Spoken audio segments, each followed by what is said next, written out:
My guest today is Chelsea Weidmann, the force behind Geeky Ballerina. Chelsea is a gifted teacher and educator who wrote her thesis on artistry in ballet. Artistry is often an elusive and vague term that gets thrown around in class, but what does it actually mean? Chelsea's work is rooted in the belief that you can't understand or improve upon something that you can't define. So she defined artistry, breaking it down into 9 elements. And in this episode, she shares how adult dancers can use those elements as a roadmap to grow their artistry. Even better, she gives us practical ways to explore them in the studio. This conversation is packed full of good information, so let's jump right in.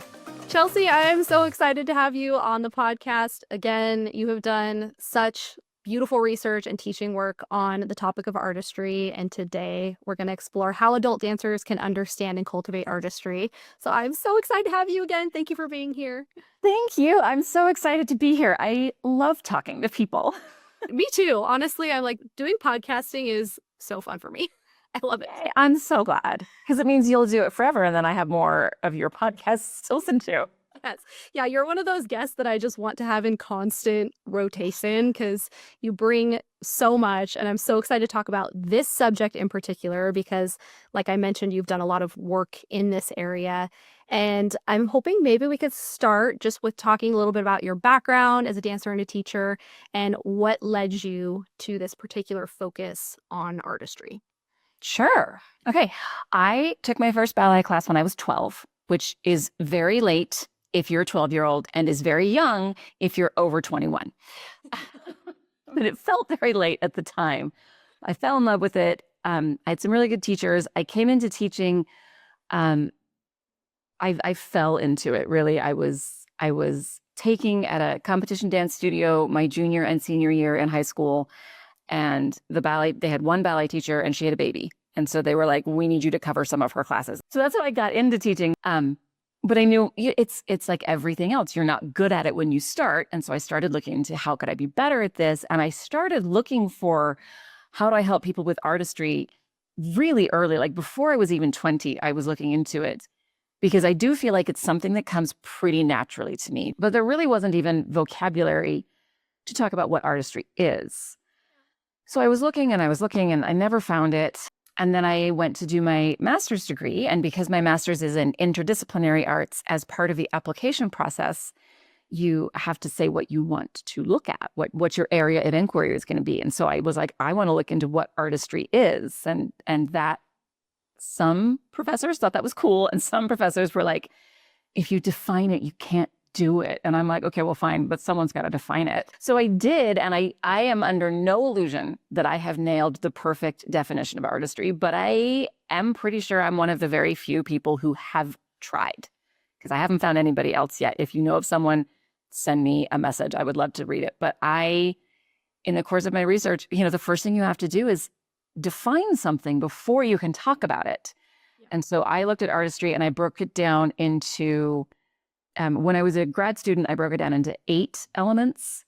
I've added a 9th because once I graduated and had time to breathe, I was like, ooh, I missed a big one. But now we have 9 different, I think of them as ingredients almost. They're different spices. And so which one are you in the mood for? Which one do you like best? And there are recipes to use it in and choreography not to use it in. But it's just, these are tools. Like artistry is the toolbox. And the elements of artistry are the different tools. And let's make sure that dancers have all the tools and know how to use all the tools so they can choose which one they want for the moment in front of them. Yeah, and I love that you wanted to define it because I think that is something that can be really hard and frustrating for adults is coming in to classes and studying ballet. Is like artistry is this thing we want to achieve, but it's really hard to work at something that you can't really wrap your arms around. And so I love that you have done this work, and I would love to hear, I'll put you on the spot a little bit, what are those 9 elements, just so we can kind of have a framework for how to think about it. Oh, I expected this, and I have pulled up the file because I can only remember 7 or 8 of them off the top of my head. I never get them all. But the elements of artistry that I research and work with are breath, somatic awareness, line, body carriage, Three-dimensional movement, eye line, dynamics is number 7, musicality, and acting. Those are the 9 that I work with. I love that because that actually helps to start thinking about the specifics and how can we actually get better at artistry when you break it down, like you said, into components. So can we get a little bit of a description of each of those, like a few sentences on how you kind of round out those categories? Yeah, well, let me scroll back up to the top. I told you I prepared for this. And we'll go in the same order for your listeners that think the same way that I do. Breath in artistry is, yes, it's the physical, mechanical. We are going to inhale, we are going to exhale. It's oxygen and carbon dioxide, but it also is part of what transforms a specific vocabulary or a specific movement into what people would define as dance. Right? A lot of people can keep their knee straight and move their foot away from their midline and back. Technically, that is a tendu. But adding intentional breath is one way that we can make that into something closer to the ballet aesthetic and something that we would consider dance. Somatic awareness is, your soma is your body and awareness is awareness. And so it's just being aware of what your body is actually doing, not what you think it should do, not what the poster on the wall says you may or may not someday look like, but what is your body actually doing in this moment? How much tension are you holding? Where are you holding your tension? Where could you maybe use a little more tension? Where are you positioned in space? How high is your leg? What shape is your foot? All of those little details, it's actually knowing, not just thinking or assuming or hoping, but knowing what your body is doing. And it takes a long time to develop, but it's a game changer, really. Line in ballet gets used a lot, and we need to start with what line is not. In my universe, and these 9 elements of artistry are my self-proclaimed universe, line is not a tool for exclusion or bullying. So line is not something that we use to exclude people on the base of their size, on the base of their race, because it has been used that way. And we need to admit it. And we need to say out loud that it was wrong, because a lot of people carry a lot of hurt from that. Mm-hmm. And I just am such a big believer that we can't do better until we acknowledge that we did wrong, right? So line is not a tool to diminish anybody. Every body is capable of achieving line if we understand it correctly, because line is not your outline, right? So line is, I break it down into 3 things. We can talk about the straight and the static lines. Those are most, your positions and your alignment, things like that. We can talk about your curved and dynamic lines. We start to get more into port de bras because the arm shapes are never straight. We talk about how we start moving through space. And then the most theoretical version of it is the illusion that your body is taking up more space than it really does. The illusion of line is the most advanced interpretation of that. All 3 of them matter, but we start with straight and static because you need that in order to build to the other ones. 4th one is body carriage. And when I started doing this research, I was calling it body posture, but body carriage, which is different. Body carriage is intentional. And in ballet, it's really quite narrow. We have a narrow range, right? Because we have this alignment, which is also different. But alignment is the way that we are aligning the skeleton and like stacking the blocks in the tower. And it's really precise in ballet because that gives us the greatest ease in our range of motion. We don't mess with that. But at the same time, body carriage can include things like how are we placing our weight? And when you're doing corps de ballet work, you're placing it over the center of your basic support because that's what you're doing. But when you are acting, for example, if Juliet is on stage and she's getting a lecture from her parents, but Romeo is off to the side, if Juliet transfers her weight a little bit more to that foot, she's transmitting to the audience that she would rather go over towards him. And we haven't changed the alignment or the posture at all. So body carriage is very subtle and sophisticated awareness of weight placement and adjustments and small tilts. It also can get a little bit bigger, like if you want to play like a grandparent in the party scene, your body care, like your alignment changes. It can get more obvious.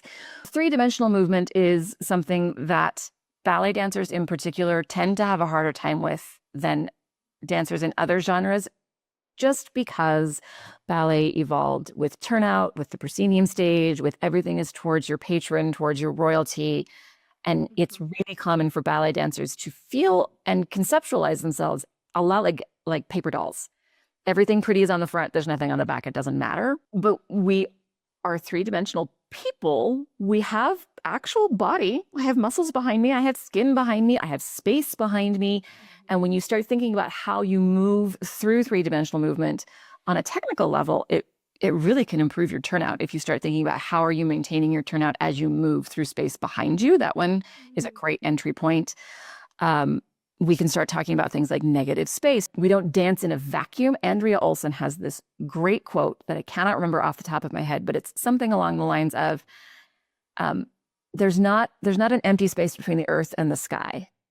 The sky comes all the way down to the earth. So we are dancing in the sky. So when I'm in the middle of this really difficult adagio and I've got this, I don't know why, but attitude devant is the hardest shape for me. And I'm there, for me, it makes a big mental difference if I'm like, my leg is in the sky. I have the atmosphere supporting me and helping me shape this. That's another way we can take three-dimensional movement. Eyeline is really easy. It is literally the laser beam line that is coming out of your eyeballs. It's really easy to define. It's hard to help people understand how much of a difference it makes because you can't see your eyeline and look in the mirror at the same time. Eyeline has the most potential in that illusion of line, really. That's a big part of what helps extend the line.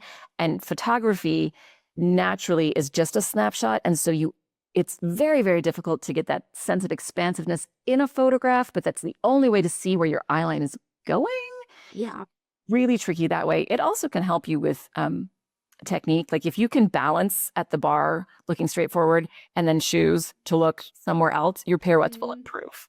Dynamics in movement and dynamics in music are almost the same thing. Like dynamics in music is the loudness and the softness, and in movement it's more like a lot of modern dance teachers will call it quality of movement. So quick, sharp, soft, smooth, playful.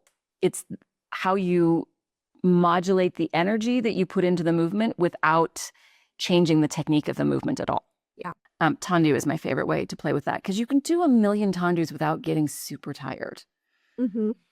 Musicality is, we can define it a lot of different ways, but I talk about musicality in how are the music and the movement relating to each other. When we are intentionally aware of how we're choosing to align or misalign those two things, it's almost like we have an extra kind of vocabulary, right? It's not just about this. Yeah, it's fun. It's a whole new level. Super fun.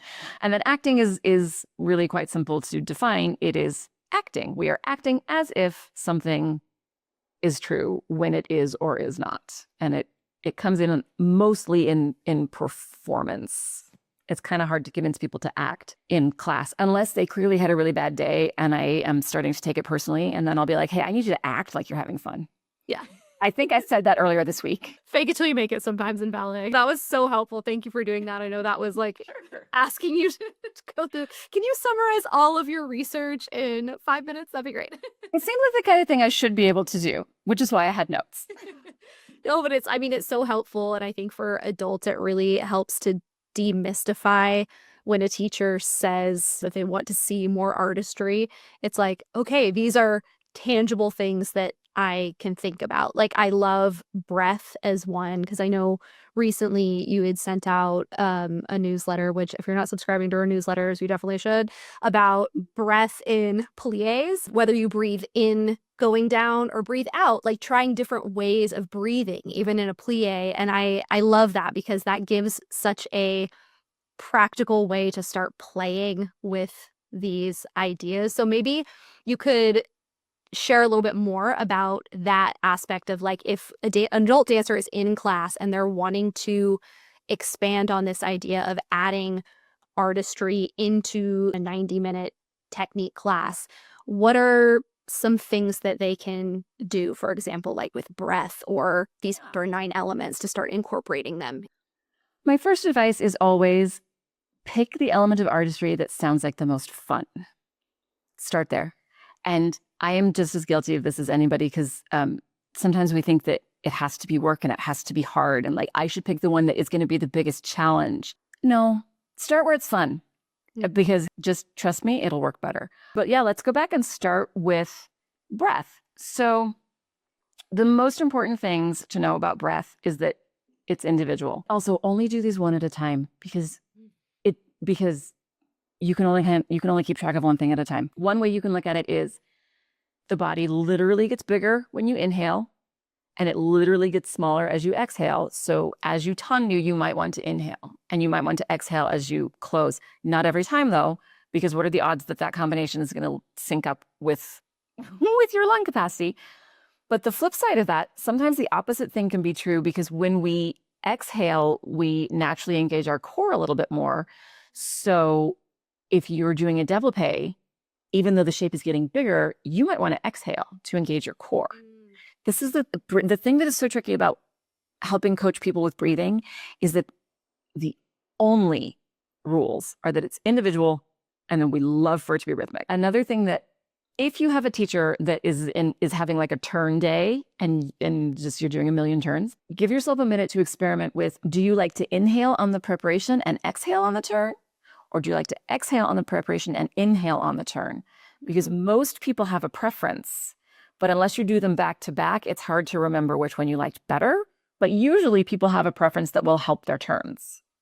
And that's interesting too, because you think of that as just like a function of your body, but in connecting it to artistry, there is a quality difference. So I would imagine, even with something like a turn, there might be a natural tendency one way or the other, and there's probably even just like a slight quality difference in how the turn looks or feels. That's a great point. I mean, you might want to brief differently for a turn, like a pirouette that's done to a 3/4 versus a 4/4. Like if you're being Kitri versus, why can I not think of anybody in a 3/4 off the top of my head?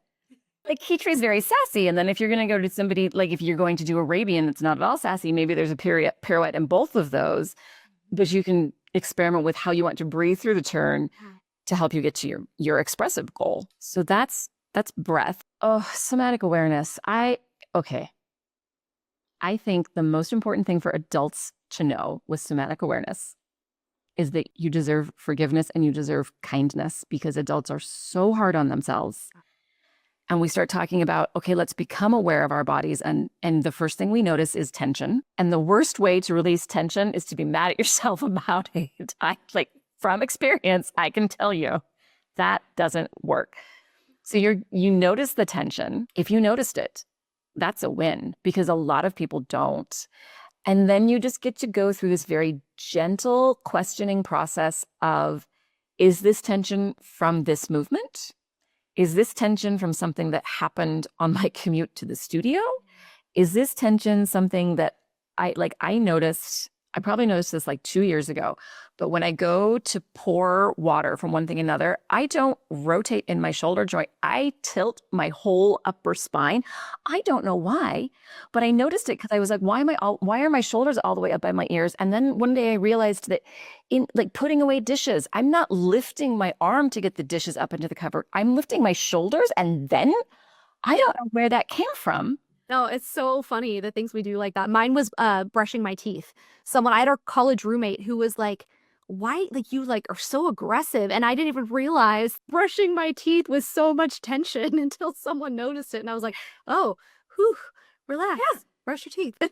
Exactly. Your dentist loves that, I'm sure. Yeah, it's these noticing things. And then, is it serving me? Where did it come from? If you can figure out where it came from, then you can start like getting it out at the root. And then another really great part of somatic awareness, specifically for adults, is realizing that how alignment feels is more important than how it looks. Because how it feels, we're getting deep. We're talking about how is your skeleton aligned and placed, and what about your deep control muscles?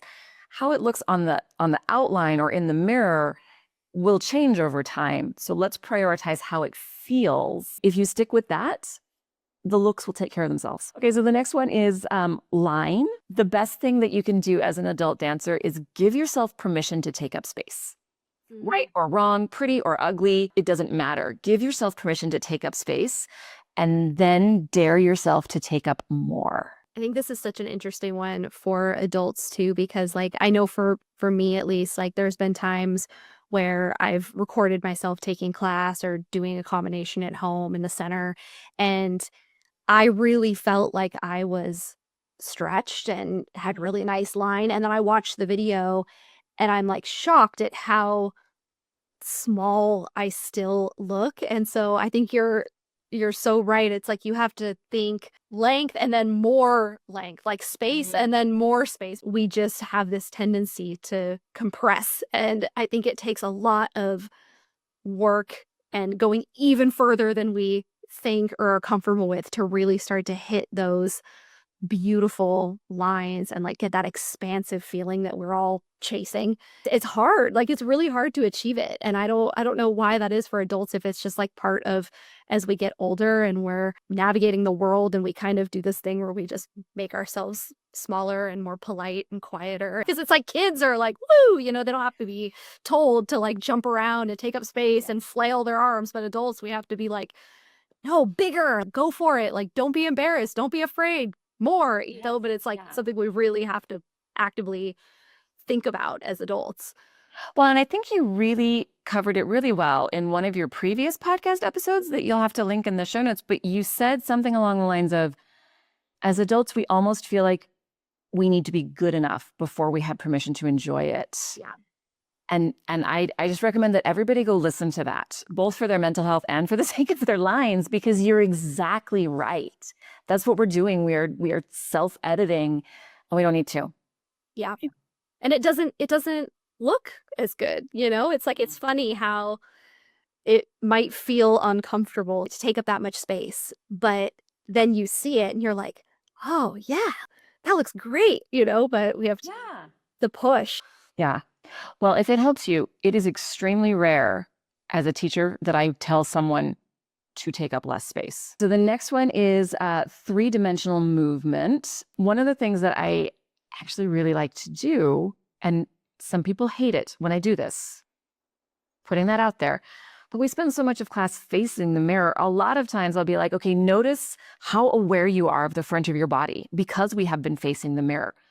Let's turn to the right side and face that wall and just notice how much more aware of the left half of you become now that you know it is reflected to you. The mirror is such an interesting, I feel like that could be a whole other conversation of like what the mirror does to our learning process at ballet. We give it too much credit. It's not any more important than the bar, and it's certainly less important than the quality of the floor, and yet we treat it like it's so important.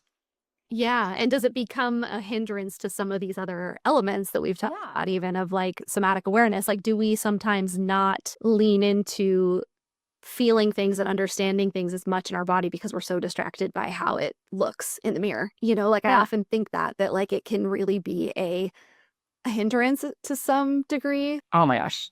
Oh, I agree completely. So the next one is eyeline. Eyeline, if you are only technique oriented, tends to help more with stability and balance and turns and the illusion of line. But I mean, like you wouldn't think that tossing a little side eye at a character on stage would be visible from the back of the theater. You really wouldn't. But for some reason it is. And there's a lot of space to play and be a character and try being someone else for a change. And eyeline actually is definitely a really powerful way to do that. Yeah. And I think even for anyone listening, it's like go look up performances on YouTube of someone that you really admire and watch what their eyes are doing. Because it's one of those things that once you look for it intentionally, you notice how professional dancers play with their eyes in character, and it's like very subtle, but it still it reads, and like it does a lot for artistry, which obviously because it's a component. But yeah, it is really, I think it's a fascinating study to just watch a professional dancer that you really like and just like watch what they do with their eyes. Yeah. Oh, it's amazing. So dynamics, if you're a beginner, use the dynamic that the teacher has guided you towards until you're pretty confident that you're pretty sure you know how the dynamic serves that vocabulary in particular, right? Like if you're doing a frappe and you do it very softly, you're missing a large part of the benefit. Yeah. Yeah. And that's where it would be like the difference between dynamic versus musicality, because you could do a frappe and you could hold it longer, or it could be really quick, but the dynamic is still the same, but the musicality might be different in terms of how you're accenting, right? Like, am I kind of understanding how you differentiate that? Yes. Yeah, that's a great way to describe it. And because music has its own dynamics, movement dynamic and musical dynamics, they're really easy to link up together. And so again, because of the way my brain works, I tend to be like, this is very strong music, so I'm going to do this rond de jambe en l'air really strongly. So we can do the same movement with different types of energy and different intentions. Yeah. And then I have musicality right after that because, okay, here's my big thing with musicality. There are two ways, like people tend to fall into two camps in how they understand, they most naturally relate to music. People tend to either be like emotional people, like, and I'm one of them, right? Like this music feels sassy. This music feels happy. And then there are people who naturally relate to music in a really mathematical way, where they got beats and they've got accents and they've got syncopation and they've got subdivision. So the first question for an adult dancer would be, which of those two camps do you fall in? The goal, in my opinion, for musicality is to make it so that the movement and the music are so aligned. And so one image that I sometimes will use is I don't want to be able to tell if the music is pushing your leg or if your leg is pulling the music with you. Or if you are listening to a musical score, right, instead of just piano accompaniment, which instrument do you want to listen to, or do you want to emphasize? The last one is acting. And again, this is a time where adults will hold themselves back because we spend 24 hours a day being the socially acceptable versions of ourselves. I think a lot of people hold themselves back because they're afraid that they're going to be too much for the person that they're talking to. So what if you gave yourself permission to be too much? That's where I would start with adults, is give yourself permission to try something. And then sometimes with adults, and the teacher has to be the leader. The teacher has to be the example, because no adult is going to look dumber than the adult in the position in power. Acting is a scary one for adults. And like, I say that from personal experience because I don't know that I've ever been more stressed out in a ballet class than the time I was at an intensive that had a character role class for Caraboss. And I was like, this is hands down, it was the most stressed I had ever felt in a ballet setting, which is saying a lot because ballet is stressful. Like a technique class is stressful to me, at least. And I mean, it's gotten less stressful over time, but it's like every time you go to a different studio or try a different teacher, it's stressful. And I was more stressed out not having to do, grand jeté and petit allegro, but having to act than I have ever been in a technique class. So Yeah. acting is a scary one. It is. It's very vulnerable and there's nowhere to hide. But that's how we arrive at something that really feels like there's emotion in it, and like it's not just dancing and doing technical steps. It starts to feel like you're actually giving something that is like coming from you and coming from like a real genuine place that people can connect with. Like you have to risk looking stupid to give people something that feels authentic and vulnerable and that they can connect with. It's so funny to me too, because I feel like this even happens just in life, or even like with the podcast. There's been a couple episodes that were like a little bit more vulnerable, and I was like, oh my gosh, I'm so nervous everyone's gonna think this is stupid. And those are the episodes that people write and are like, oh my gosh, that really connected. And I'm like, gosh, that's such like a human thing, that we're all afraid of looking silly or stupid, but in the end, that is the thing that usually connects us to our fellow human beings.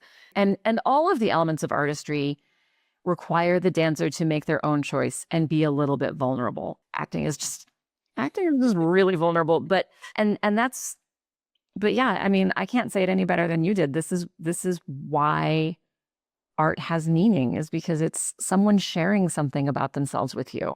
Is there one element where you would say, okay, this is one where I would recommend starting and you can go into your next class and do this? Breath, because we all breathe. And try as your entry point, inhaling as your body gets bigger and exhaling as your body gets smaller, and see when you like that and when you don't like that. And then you can go from there. And maybe you'll explore breath more deeply, or maybe just that active exhaling will help you put down whatever it is that was keeping you from going, oh, you know what actually does sound fun, right? Because sometimes we hold ourselves back because we think we shouldn't, or we think we're not ready. Going back to that really important thing you said about how we don't let ourselves have fun until like we feel like we've earned it. Breath is a good way to just breathe it out. It gives you a minute to just appreciate being in your body, and then you can go from there. Yeah, I love that. This has been super enlightening, and I know that our listeners are going to feel empowered and inspired to approach artistry in a different way this week as they go into classes. So where can they connect with you and follow you and keep getting great information from you? The best place to find me is my website, geekyballerina.com. I'm a giant geek. If you made it to the episode, that is not new information. I have a blog there that I publish every Thursday. I have a newsletter that you mentioned. Those are the two best places to find me. And then I have a book, Artistry Inside Ballet Technique, Volume 1, because it only contains 4 of the elements. My dear friend pointed out that even as my dear friend, she wasn't going to read a book that long, so split it into 2. The second one I'm researching more on right now, but you can get that on Amazon. And then if you ever have any questions for me, my email is on the website. I love to talk about ballet. And that's literally how I got in touch with you. So she does answer emails, people, because I literally was just like, hi, I have seen your stuff and I think it's fascinating. Will you please come on my podcast? I was so excited. You're the first person that has reached out to me. You are forever in my story as like this major affirming moment of like, someone does like it. I love your content. And like I mentioned in the episode, if you're not subscribed to Chelsea's newsletter, you definitely should, because it's like this wonderful little thing that pops into your inbox and gives you great information. And you're like, oh, I can take that in my next class. So definitely subscribe. And I will put the links in the show notes for everything so you can get in touch with her. And for sure, link your own episode too, because it really, the mindset shift, that episode deserves a million listens. Oh, thank you. Yes, I will link that one too, just because you told me I should. Thank you so much, Chelsea. And thank you all for listening. And we will catch you on the next episode. Thank you so much for listening.